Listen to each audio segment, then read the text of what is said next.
ஆண்டவர் உனக்கு ஒரு வாக்குத்தத்தம் பண்ணி இருந்தால் அந்த வாக்குத்தத்தம் நிறைவேறுகிற வரைக்கும் என்ன நடந்தாலும் கவலைப்படாதீங்க.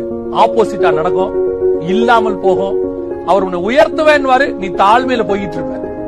கர்த்தர் உன்னை கொண்டு மேல உட்கார வைப்பேன் பாரு, நீ கீழே போயிட்டு இருப்பீங்க.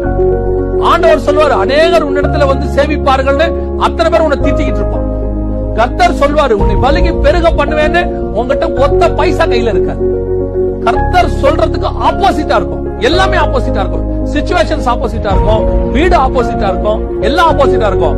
ஆனா அவைகளுக்கு மத்தியில நீ பார்க்க வேண்டியது உன் சிச்சுவேஷன்ஸ் கிடையாது, கர்த்தர் கொடுத்த வார்த்தையை மட்டும். அந்த வார்த்தையை மட்டும் பிடிங்க, அதை பிடிச்சுக்கிட்டே ஓடுங்க. இந்த சிச்சுவேஷன்ஸ் எல்லாம் மாறும், கர்த்தருடைய வார்த்தை ஒரு நாளும் மாறாது. அதை அப்படியே உங்களை நிறைவேற்றி கொண்டு மேல உட்கார வச்சு. அந்த வார்த்தை அவ்வளவு பவர் வாய்ந்தது.